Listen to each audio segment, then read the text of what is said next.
l'unité des Européens affichée dans le dossier du Brexit a été mise à rude épreuve dès vendredi, au deuxième jour d'un sommet où leurs divergences sur l'élargissement de l'UE et leur futur budget à long terme sont apparues au grand jour. Après le Brexit, les 27 se retrouvent confrontés à un nouveau casse-tête, l'élargissement de l'Union européenne à la Macédoine du Nord et à l'Albanie, auquel s'oppose le président français Emmanuel Macron, sous le feu des critiques de ses partenaires. La France, les Pays-Bas et le Danemark ont émis des réserves et cela est un motif de déception, a déclaré la chancelière allemande Angela Merkel. Jean-Claude Juncker, le président de la Commission européenne, s'est montré plus sévère en dénonçant une lourde erreur historique. Pour être crédible, l'Union européenne doit respecter ses engagements, a-t-il souligné. Nous avons fait des promesses à ces pays, a renchéri le président du Conseil européen, le Polonais Donald Tusk, soulignant qu'une écrasante majorité des États membres était favorable à l'ouverture des négociations avec les deux candidats. Le Premier ministre tchèque Andrej Babiš s'est montré encore plus sévère, pointant un impact négatif pour toute la région, l'ouest des Balkans, et pour la crédibilité de l'UE, qui requiert l'unanimité des États membres. Lorsque nous promettons quelque chose et donnons de l'espoir, nous devrions tenir cette promesse. Point. Aucun pays n'a fait autant pour entrer dans l'UE que la Macédoine du Nord, ils ont changé leur nom, leur constitution, organisé un référendum. Je pense que tout ça est très mauvais. Le chef de l'État français a justifié son opposition par la nécessité de réformer le fonctionnement de l'UE avant de s'ouvrir à de nouveaux membres.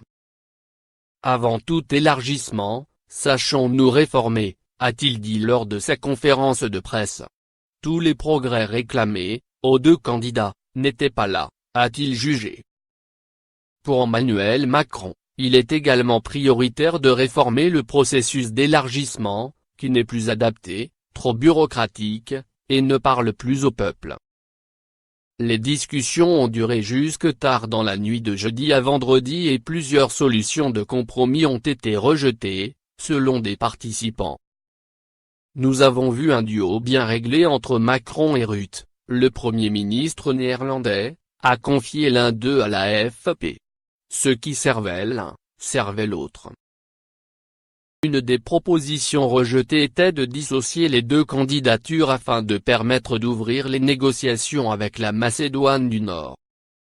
Plusieurs diplomates ont estimé que le blocage français s'expliquait par des raisons de politique interne, liées aux questions d'immigration, avec la crainte d'un afflux en cas d'une plus grande ouverture des frontières. Tout en affirmant que cela n'était pas le cas, Emmanuel Macron s'est interrogé. Comment voulez-vous que j'explique à mes concitoyens que le deuxième pays qui demande le plus l'asile politique, en France? Ce sont des gens qui viennent de l'Albanie? À Tirana, le journal TMA a estimé que l'intérêt du président français était de gagner en popularité en étant le président qui n'a pas permis l'élargissement et a fait des Albanais le symbole des migrants face aux xénophobes de Marine Le Pen. De son côté, le Premier ministre albanais Edi Rama a semblé vouloir apaiser les tensions, estimant que ce n'est pas une décision contre l'Albanie.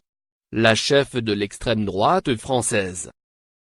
Ne soyons pas pessimistes, a-t-il ajouté, soulignant que les États membres ont reconnu les progrès de l'Albanie, mais tout ceci est le résultat des problèmes internes de l'UE.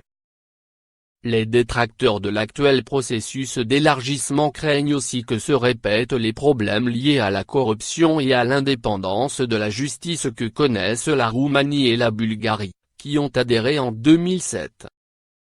Les partisans d'une adhésion de ces pays soutiennent, en revanche, que le refus de nouveaux membres risque de les pousser dans les bras de la Turquie, de la Chine et de la Russie, déjà très actives dans les Balkans.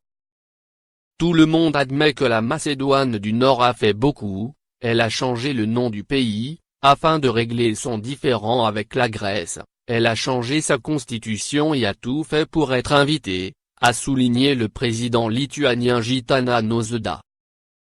Le dossier sera à nouveau évoqué au printemps 2020 lors du prochain sommet UE-Balkans à Zagreb, a annoncé Donald Tusk. La Croatie, prochaine présidente de l'UE, compte faire de l'élargissement l'une de ses priorités.